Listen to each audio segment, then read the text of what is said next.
1,000 years ago, in the middle of rural Germany, a monastery called Dalheim was home to a thriving community of women. Today, after the passage of several centuries, a group of researchers is laboriously investigating the medieval remnants that can be found at the site. Nevertheless, when investigating the remains of a previous occupant, the team comes across something unexpected and astonishing secret that has the potential to change the history of humankind. Let us dig deep and find out more. Even with all the knowledge and resources at our disposal today, there are still many mysteries that have yet to be solved in the past. And even though old ruins and long-lost books can provide us with a wealth of information about the world that existed before us, there are many other ways to learn about what life was like in bygone eras. Interestingly, one of these paths is the investigation of historical relics and artifacts. According to the finding of the experts, the age range of the deceased woman was calculated to be between 45 and 60 years old. In monasteries like the one at Dalheim, the women who lived there typically came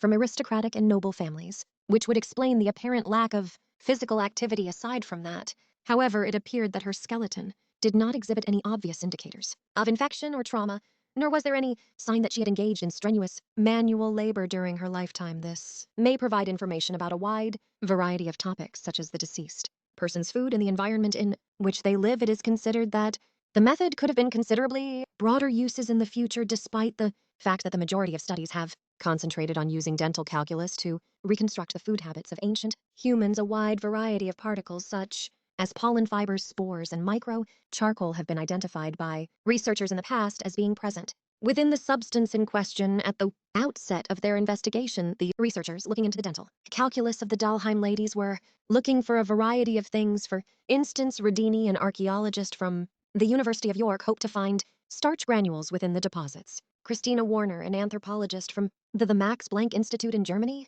wanted to take a closer look at some of the ancient bacteria. Both of these researchers were interested in the same thing. While Rodini was hard at work in her laboratory in York, she was taken aback by an unexpected development. She started by a plastic acid to the Dalheim woman's teeth in order to progressively dissolve the calculus. When she peered under the microscope, she found something astonishing. In 2019, Warner told the Atlantic, "Can you imagine the kind of cold cause we had to make in the beginning?" In a statement that was published by the Max Planck Institute in January 2019, Rodini mentioned that at first, researchers were unsure as to what the peculiar material may be. "Hello, I'm working on something that has teeth. It's somewhere between 1,500 and 1,500 years old, and it contains blue stuff. Would you be able to assist me?" When we started working on it, everyone felt we were insane, Warner continued. "We attempted to contact physicists, but all they could say was, 'I have no idea what you're talking about.' When we attempted to get in touch with those who were engaged in art restoration, the response we got was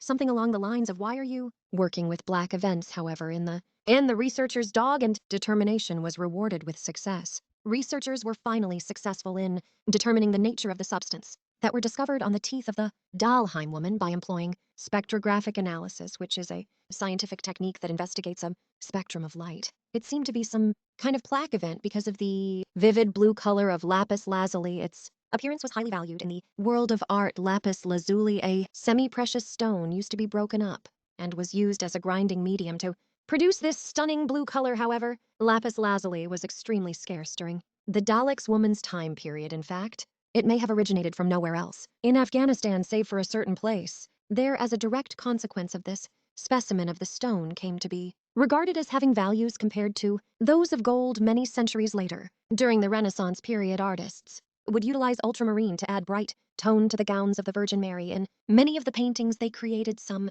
claim that Michelangelo plays an order for the pigment while working on the Sistine Chapel, but that he could not complete the transaction because he ran out of money before it could be delivered. So the question is, how exactly did such an expensive object end up in a monastery in the middle of the German countryside? According to historian Michael McCormick, the Dalheim woman obtained the pigment through the illegal trafficking of goods. After several centuries had passed, artists like McCormick are quoted as saying that, although this may explain how the pigment arrived in Germany, it still does not answer the question of why it had been transported in such a great distance. In the statement that was released by the Max Planck Institute, McCormick's comments were included in the statement that was released by the Max Planck Institute. However, it is important to know that ultramarine was not unheard of in monasteries throughout the time period in question. In fact, it was used to create illuminated manuscripts, a kind of richly ornamented literature and features brightly colored images. Gold leaf was another component of the process nevertheless, despite the fact that the illuminated manuscripts were in the announcement. Historian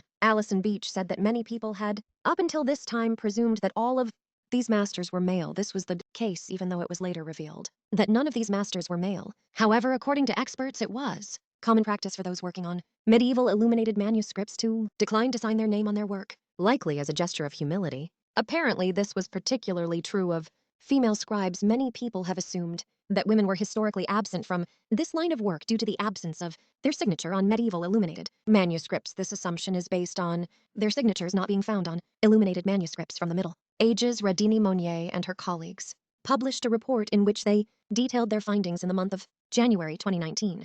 According to the findings of the analysis, there was just one female scribe. The question that has to be answered is how exactly the ultramarine pigment got onto the teeth of a woman who resided at the Dalhai monastery approximately 1,000 years ago. The young person gave a lot of thought to the many scenarios that could have led to the presence of the residue, such as the possibility that it was left there as a result of some type of rite. That included oscillating or kissing a text. However, suppose the researchers hadn't stumbled upon the pigment in the skeleton's teeth. In that case, we may never have suspected that this community of women was known for more than just their religious devotion. It appears that the practice of ritually kissing manuscripts became widespread in the 14th century, where the remains found at Dalheim were discovered. When all of this is taken into consideration further, research on dental calculus may turn out to be just as illuminating. The result of our research clearly implied that it would be feasible to determine the identities of ancient painters by analyzing the minute particles that have been kept in terrar for an extremely long time. Both Trump and Warner contributed to an article posted on FIS.org on January 2019 after it had been published. It also gives the impression that it could trace other dusty crafts using this method, and as a result showed the invisible labor behind many types of art that are created today. The skeletal bones of this woman who was discovered in Dalheim have been relocated. They may now be on exhibit at the Institute of Evolutionary Medicine at the University of Zurich in Switzerland. While this is going on, Warner is looking for past artifacts by examining particles frozen in ancient plaque. He has discovered things like fragments of wool and opiate traces. It is ironic that she knows the researchers practicing decades or even centuries from now may not have as much luck with the skeletons of today. This is thanks in seems to the attention of modern dentists who aren't thinking of future archaeologists. She joked about complaining about this to The Atlantic. Ironically, she notes that the researchers practicing today may not have as much luck with the skeletons of today.